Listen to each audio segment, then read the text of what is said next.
Okay, so the maps left, Dragonshire and Tomb of the Spider Queen. And, you know, they're debating it right now. We'll find out what battleground we're going to next.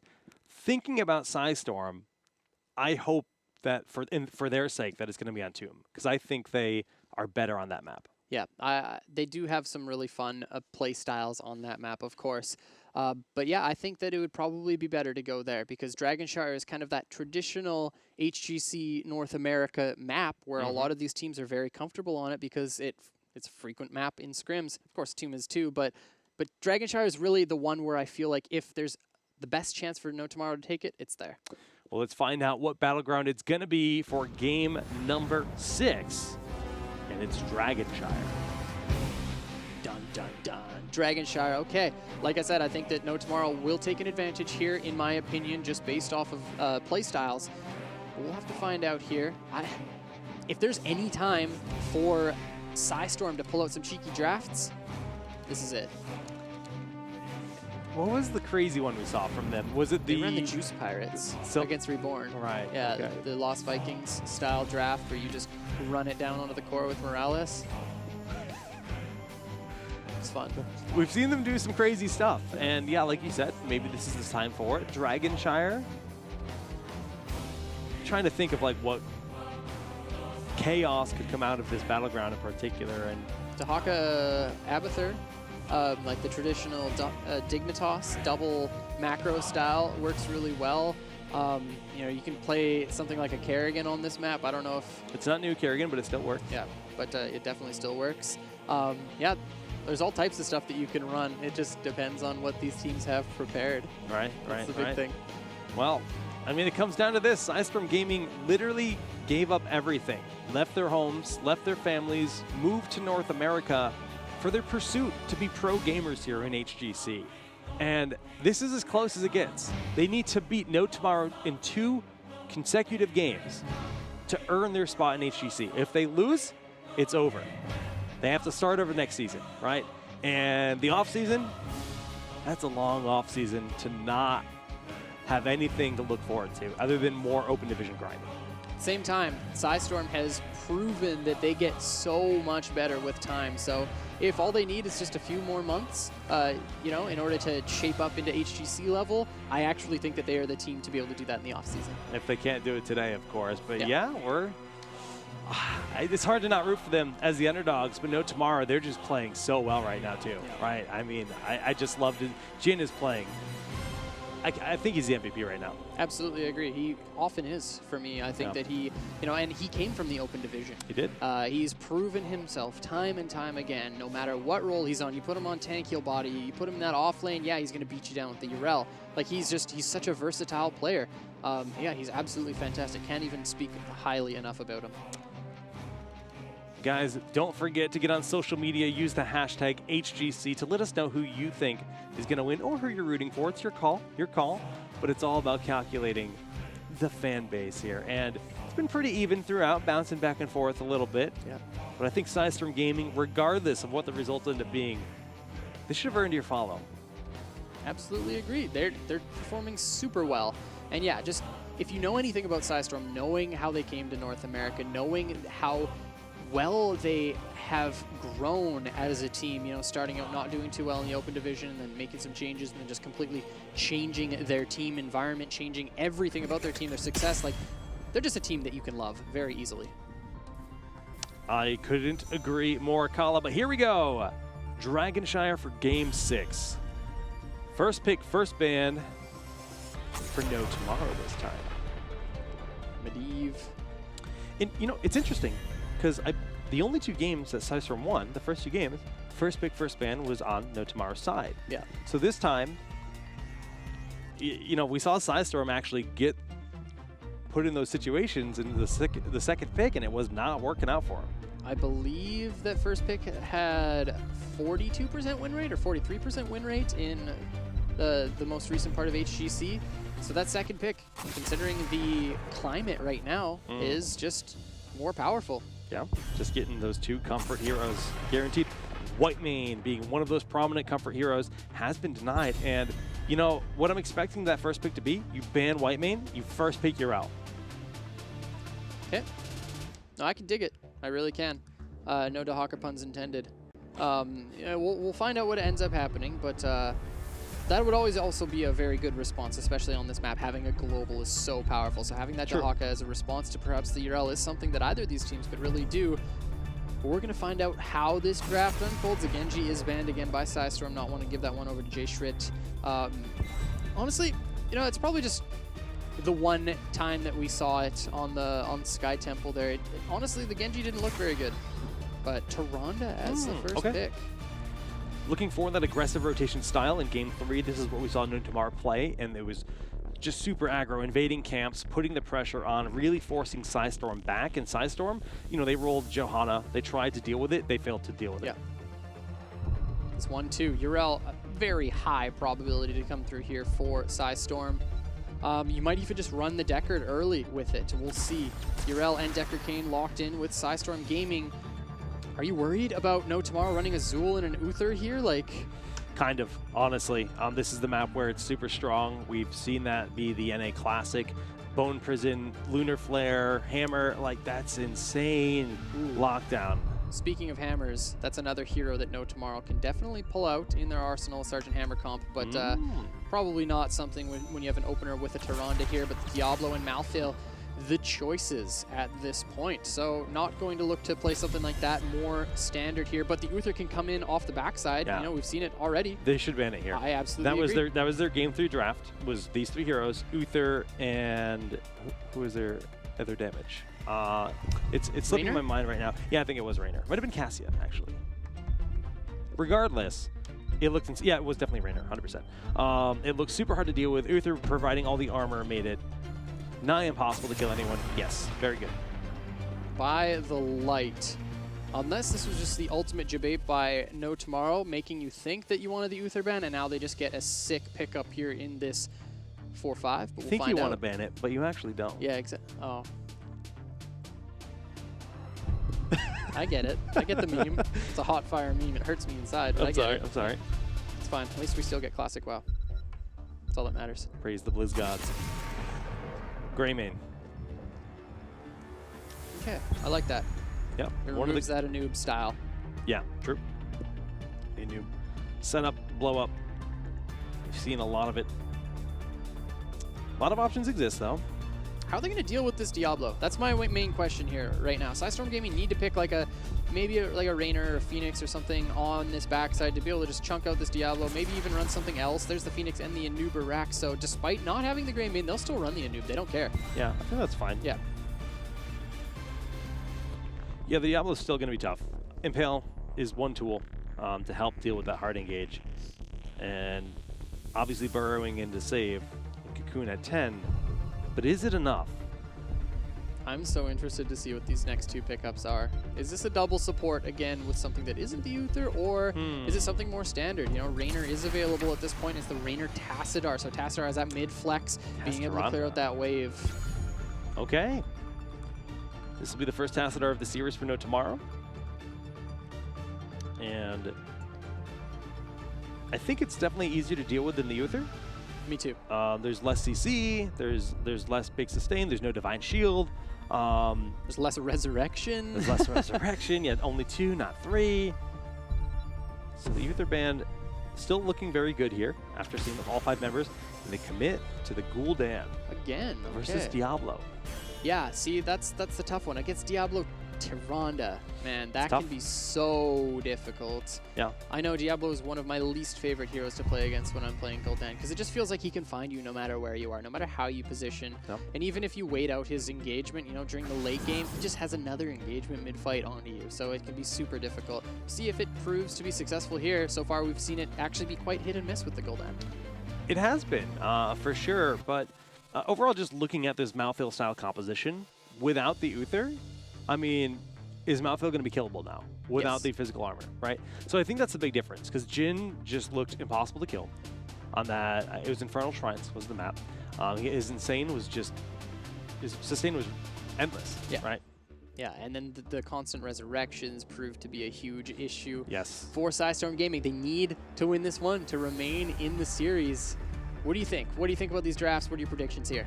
It's tough because I actually really like the draft that we have here for No Tomorrow. This feels like, again, their play style, but it's actually aggro versus aggro for the first time. But it looks like we're ready to rock and roll, hopping in to game number 6. No Tomorrow on the blue side with Casanova starting up the team on that Diablo. We got Jin playing Malthael, Akaface on Tyrande, Jay Strick taking Mantassadar, and Tomster on Raynor.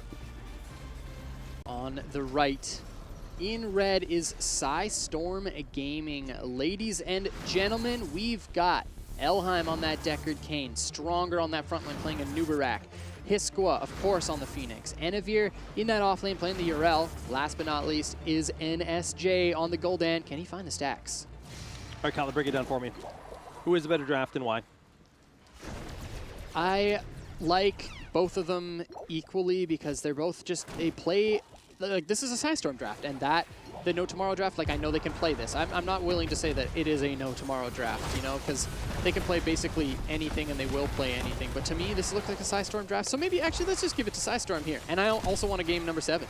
I'm with you. I'm with you. Okay, Stronger getting engaged on here. A lot of damage coming through from Tomster on the Raynor, but the potions dealing with a decent portion of it. Beetle's keeping vision on for the rotation.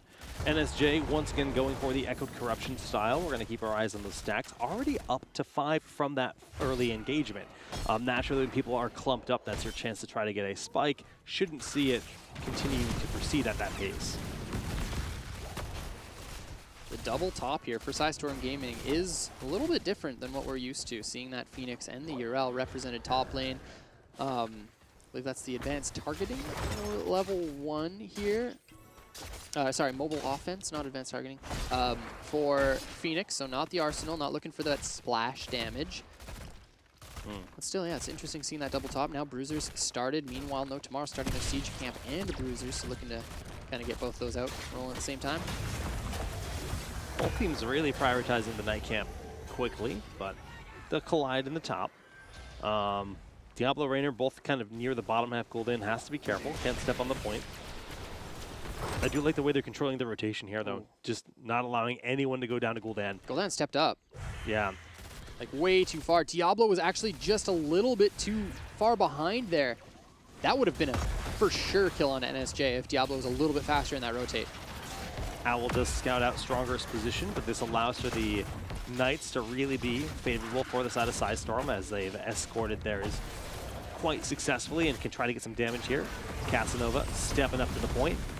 Going to be body blocked very well, but has to use the Shadow Charge to reposition. Urel getting the hammer back, and Casanova super low, but the Lunar Flare is going to be enough for the sustain here. Getting the stun in to save his life. Jin with the juke, getting away from the Burrow Charge.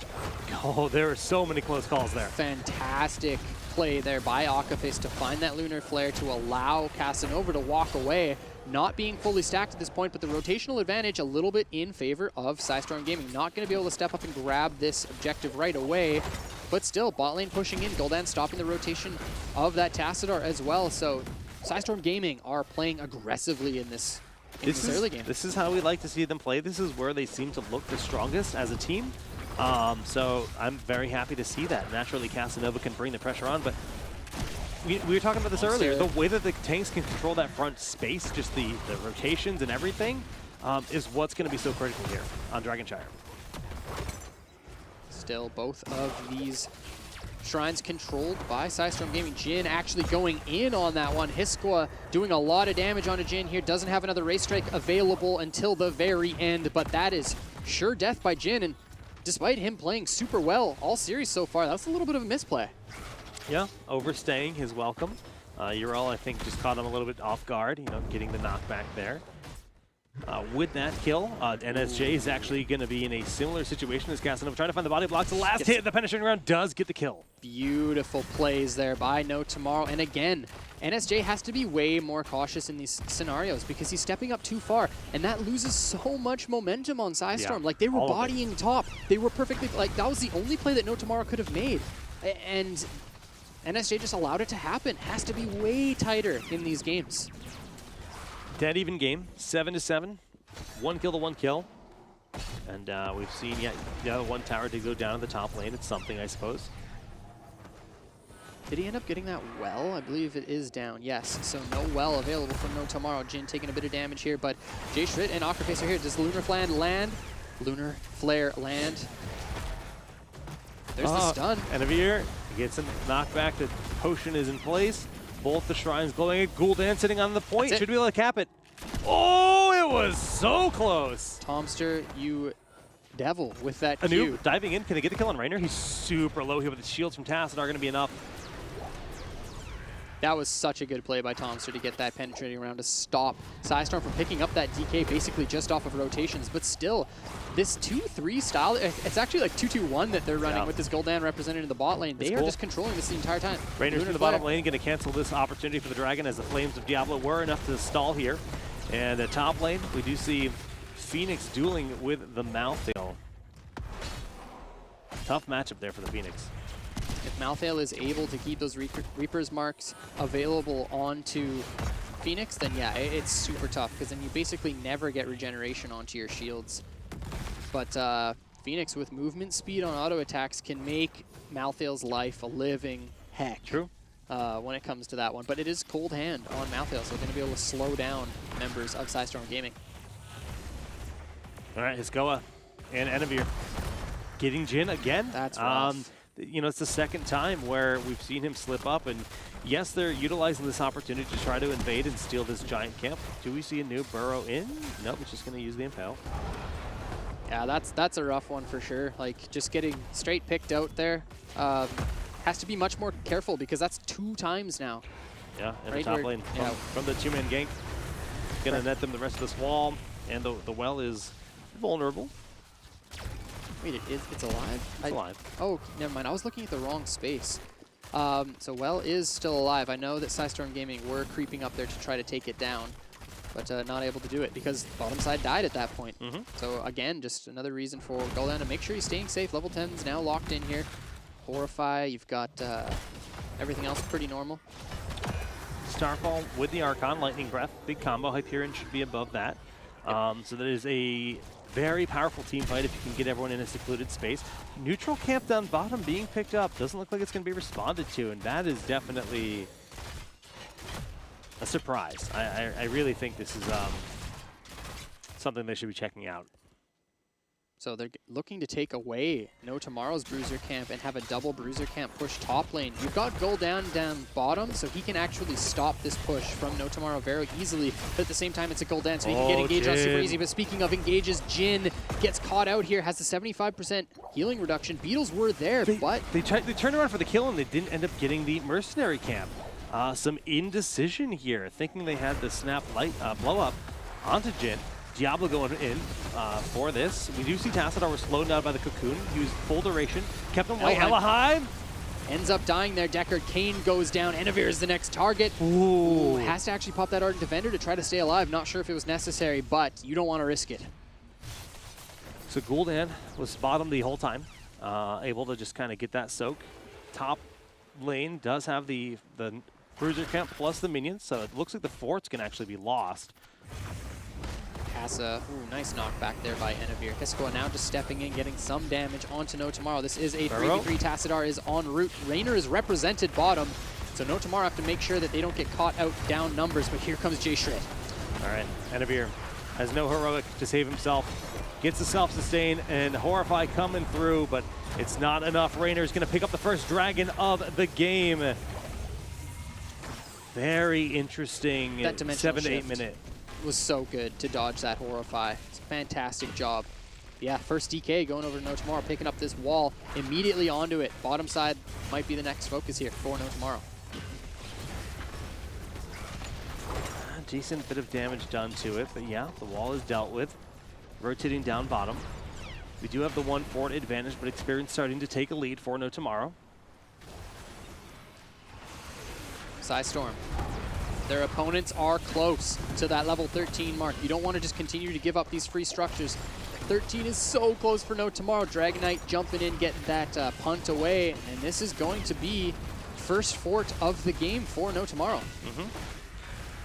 Kind of evening things up structurally, but 13's already been locked in.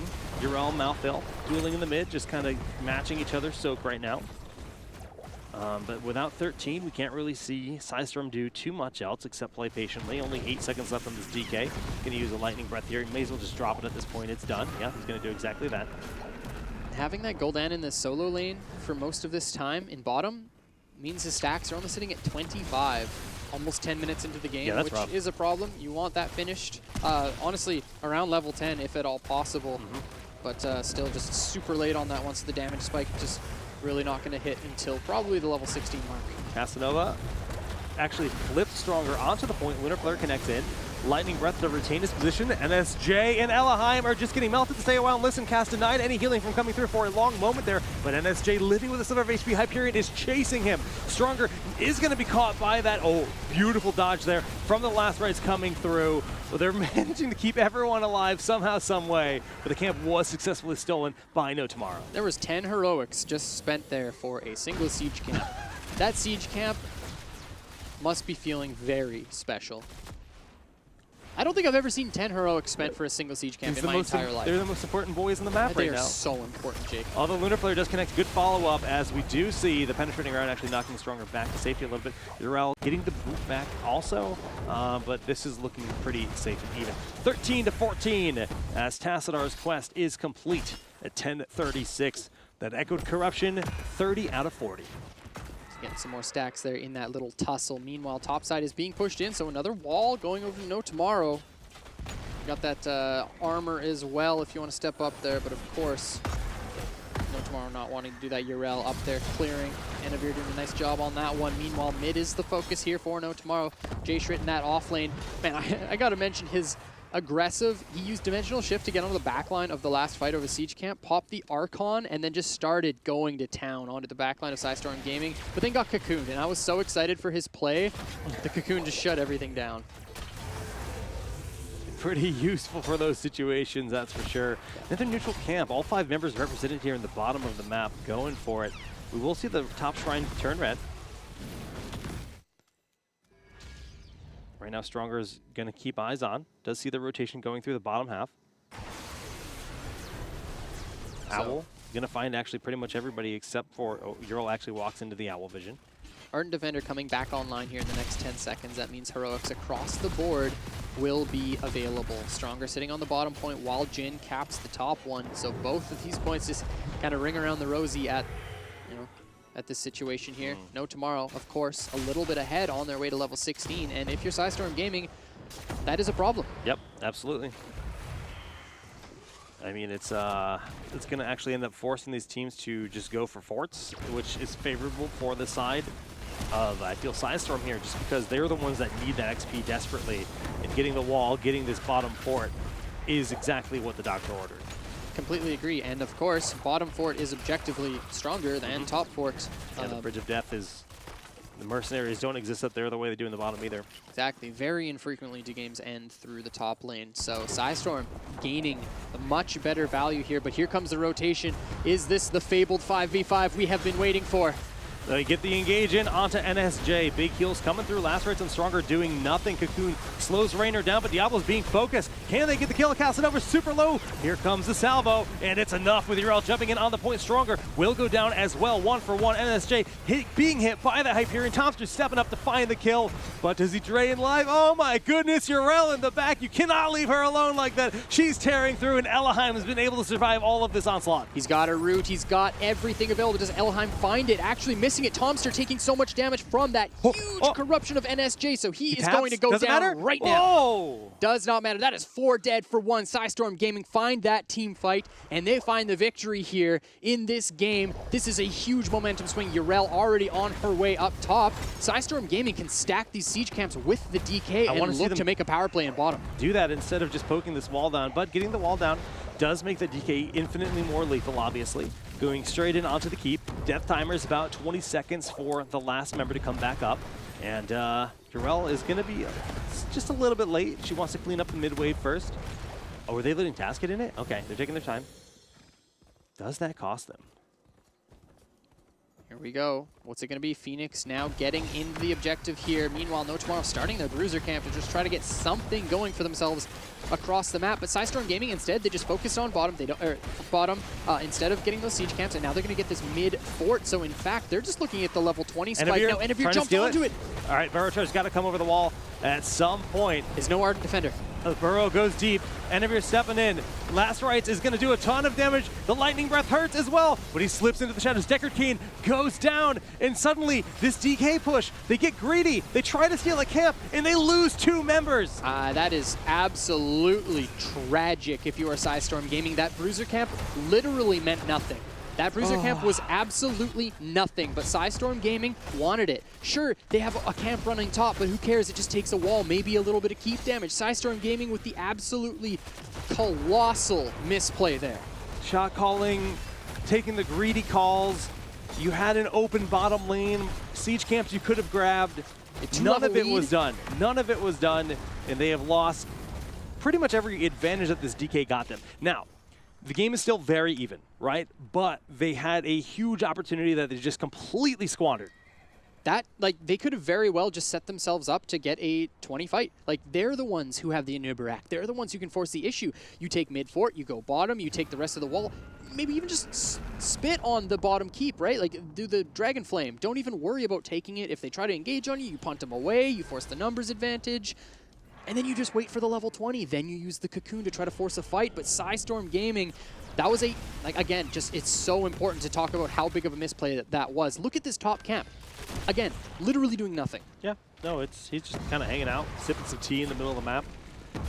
Doing nothing, like you said. And, well, now the experience is again locked in, but we're seeing the mercenary camps favoring the side of No Tomorrow. They grabbed the, they stole the red side siege camp. Now they're getting the neutral bruiser camp.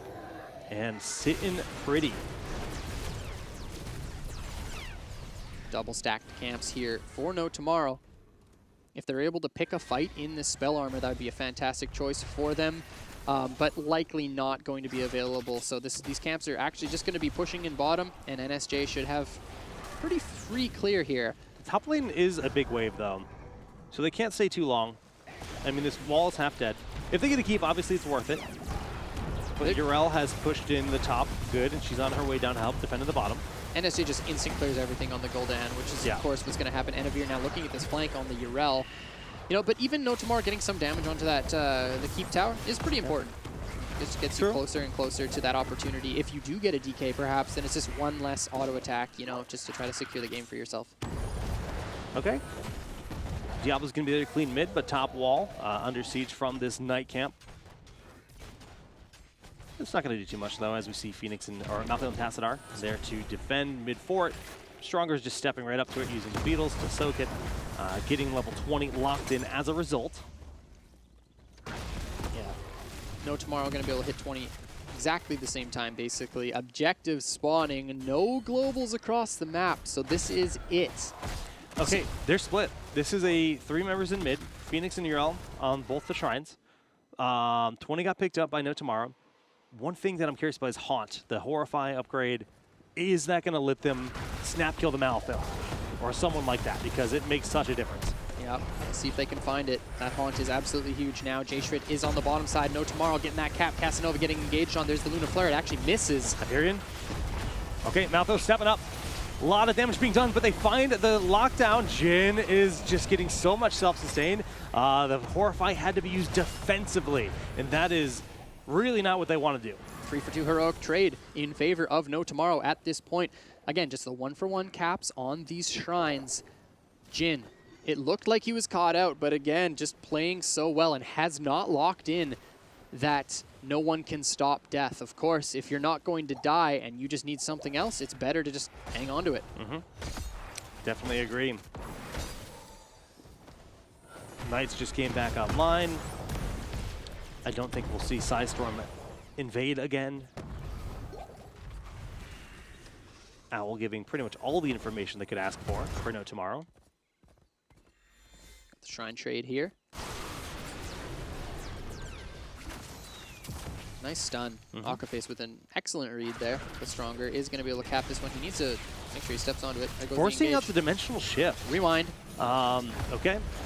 Now, Archon has been used here. Jeshote is going to be able to do a lot of damage. Phoenix teleporting into, still in range of the Lightning Breath, but the Salem Wildlisten slows down any further aggression. Cocoon keeps Malphite locked down, and that is a safe disengage. They need to be able to get in position to the mid lane to deny the DK from being grabbed. Hyperion already back up. That 20 upgrade just paying. you know, no tomorrow. They're not now going to stop it? They're just going to give it up? it's too late? Yeah, that's going to be free. That's going to be a keep for no tomorrow if they're able to step up and play this one properly. Casanova finds the engage, but Anavir going to be able to walk away to safety there. This is so tense here, Jake. Like, this is so huge. No tomorrow have an opportunity here to end this game. Twilight Archon is running in the bottom lane. This is so massive. PSISTORM Gaming need to mount a defense, or this is it. Super tough right now to do this. The Dragon at this level 20 or 20 minutes in, it's just very difficult to stop its power. Keep should go down. First keep of the game. Yes, Jeshuite getting just infinite damage with that Dark Archon done as well. Stronger had to burrow back. And they're trying to focus the Dragon. They get a big Horrify, but what can they do with it?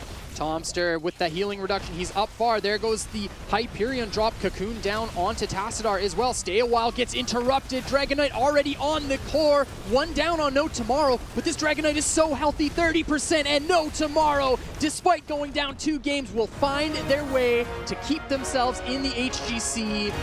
GG's. Turning things around, winning 4 consecutive games in a best of 7, not an easy thing to do. But once they figured out the way that PSISTORM plays, they got a feel for the team, they were the ones that were able to adapt in this best of 7 format.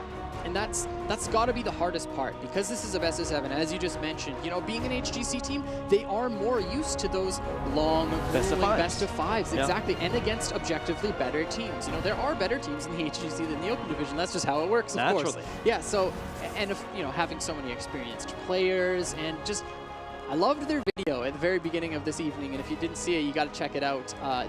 They were very passionate in that video. You know, hearing Casanova talk, you know, you have to pull me away from my computer in order to take me away from the HGC, and that's not happening. Not today. Nope. Well-deserved victory, retaining their spot going into next year in the HGC. But our hearts go out to the guys at PSISTORM. They came here, they moved all the way to the US to move in together at a team house, all provided by their sponsor, PSISTORM Gaming, just committing fully to Heroes of the Storm. And the growth that we saw from that team, from 3 months ago when they first moved here, or however long ago it was, around that long, to now is insane. It absolutely, it's so fantastic. 100% could see them earning their spot in HGC. And I hope that they don't stop. I hope that they continue. I hope that they don't give up and change up their roster, because this roster, not even pumping their tires, right? Like, this roster can make it into the HGC. They just need some more time. Like, they are fantastic. They need to just work on some of those, you know, just iron out the kinks that they've got. And I have no reason to believe that they can't make it in eventually. Dude, yeah, 100%. So, well played from them. Obviously, it was a big feat to get to the Crucible to begin with, but no tomorrow. Yeah, it was definitely fantastic to see them step it up, though, because the start of the series, PSISTORM had their number. And it looked like they did not know how to deal with that aggression. It was like we saw a different team after game number 2. Yeah. Yeah, you know, we were talking the hypotheticals. We're like, do you just go macro and ignore the team fights? You go team fight, and then it's like, everything has failed. What do we do now? And then just No Tomorrow, we're like, no, we're just going to stick with our game plan. We think that in a best of 7, we will win a greater amount of maps if we just play our game. And it started out with that double support. Whether that threw a little bit of tilt into the heads of PSISTORM Gaming is not really for us to say, but to me, that was the game that really just completely swung the tempo in advantage of No Tomorrow. And I thought they had the adjustment, because that composition for that game number 6 really was quite similar to game 3. They banned the Uther, they almost had it, but in the end, No Tomorrow were able to do it. And speaking of No Tomorrow, we've got Casanova joining us here for an interview, a winner's interview. Congratulations, man. Hey, thanks, guys. So, I mean, obviously, PSISTORM, they come from a different region. They've been learning the NA meta for quite a while now. What are your overall thoughts on to how they played in the matchup today? They definitely brought their A game. Like, I was really impressed with how they played. It was definitely a set where we had scrimmed them a lot before, and really just like we're beating them really handily in scrims. And so when we found out we were going to play them, we were really confident going in. In those first 2 games, they really showed up ready to play, and they really impressed me. It's really sucks like that. You know, they put all that effort in. They did so much work. They came so far, and you know, it's like I have to gatekeep them. You know, at the end of the day, like, look out for number 1, right? Like, yep. I mean, overall, though, compositionally, was there one player that you're looking at that you needed to deny or kind of shut down in the drafts? I mean, we obviously saw the constant Medivh bans, but I don't really think that says too much.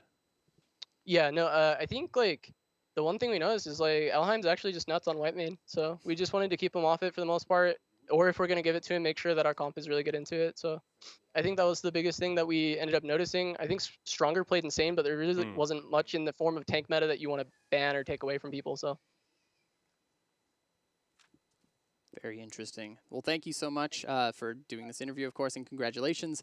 My one question to you, well, start off. How were you guys feeling after going down 2 games? Like, what was the team morale like? Is there anybody on your team that kind of, boosts up everybody's morale? Like, what was that all like? Can you talk to us about that? I mean, I'm surprised I have a voice right now because, I mean, the whole week I've been sick coming in. I've been trying to get rid of this cold that I've had throughout the entire week, pretty much just scrimming and then taking care of myself. And yeah, I've just been screaming my head off, making sure that everyone's staying focused. I mean, you saw last year's or last split's Crucible, right? Like, we've been down way worse than 2 games. Well, we're not gonna just go anywhere off of a 2-game deficit. Fair enough. Other question. Did you guys want to be running more double support style, or did it only just come in because it looked super good there? Also, to follow up with that, what are your thoughts on Uther when it comes to the whole double support situation, if you're comfortable discussing that? Yeah, I mean, at this point, I can talk about it a little bit, at least, just because, like, there's nothing until a new meta comes for us. Yeah. So I think the Uther allows us to kind of go into a bunch of different comps. In the end, we settled on having an actual traditional tank there, but that may not have been the case every time with the Diablo. And I think he's just good because of the armor he provides on top of just burst healing, while usually a lot of the other good secondary supports are very heavy sustain healers. Like Tyrande or Whitemane have a lot more sustain. So Uther kind of fills in the blanks there, fills in the gaps. Awesome. Well, again, congratulations, man. I bet you're super excited. And, of course, congratulations to everybody on your team as well. Make sure you let them know. Yeah, thanks. Awesome, man. Well, any final shout-outs you'd like to make before we roll on out here? Yeah, I mean, shout out to my whole team. Shout out to Tom, Jin, Jay, and Akith. They really brought it today. They helped me out all week while I was sick, too, helping me get through the scrim, so I really appreciate it, guys. Shout outs to our coaches, Legend and Goon. Shout out to our manager, Chrissy. Shout out to Twitch chat, of course. Again, I want to shout out PSISTORM. I think you guys played exceptionally. It sucks that it has to be one of us, so I feel for you guys, and I hope to keep seeing you guys around pushing for it because you guys have improved a lot since coming here. Awesome, man. Well, thank you, and congrats once again to you guys and the rest of the team at No Tomorrow, holding their spot in HGC furthermore. But PSISTORM, we got to give them a shout-out as well. They seriously played, so much Heroes of the Storm, moving to North America, leveling up their play, and they played brilliantly, but it just was a little bit too short. Not quite there. Again, I really do think that if this team just stays together, continues doing what they're doing, if you're an HGC team and you just saw this performance, especially that game number 1, game number 2, like, there's no reason to think that PSISTORM's not going to be able to get scrims with some of the top teams. I think that they just need to keep doing this, keep just grinding, getting better and better and better, working on that synergy, working on those tiny things that were, causing problems. Sometimes those stuns missing, sometimes those missed calls, like on the last game and stuff like that. Once that gets ironed out, you're a different team. Very true. Well, guys, ePunks 4-0 sweep in Europe. We see No Tomorrow holding 4-2 in North America. Tomorrow, we got 2 more Crucible matches, best of 7s, coming at you once again. We'll see you then. GG's and good night.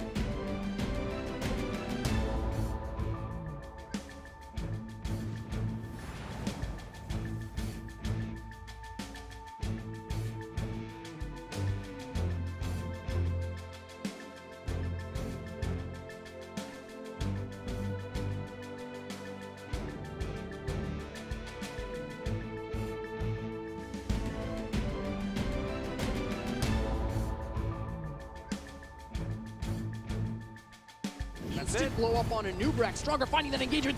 Akaface is also taking so much damage. He goes down too. That's a 2 for nothing. And PSISTORM Gaming just blow this game wide open. Shadow Charge onto Jin, and that's going to be a kill. The beat drop did very little. Here comes the Rip Tire though. Casanova looking to make an engage. Urel is in the cocoon. NSJ is taking so much damage. But another kill going over to PSISTORM Gaming. That's 2 down. Hiskwa has very little shield. Behind it, pulled in, throwing in big damage. Corruption just melting Akaface. Goodbye, Blaze. Bunker not even considered. His go is very low, though. They get to sustain through at the last minute. Big fear onto Tomster. He's low. We're going to see Urel jump in, get the body blocks. The ball lightning is actually tearing through Enevir, though, and Enevir will go down. Jumping in, looking for Jin. They get the kill, but Genji going in for NSJ. Trying to find the deflect kill. Stay a while, and this is slowing them down. NSJ is super low in that, but J-Shrinte will go down. This keeps going to fall to the boss. This is huge for PSISTORM Gaming. Akaface is the next target. Jumps in, is Hiskwa. Boom, bang. Drops down all members of No Tomorrow. That's a 5-person team wipe, and PSISTORM with their boss push in. Level 20 advantage, looking for that game number 2. Here, who knocks them back.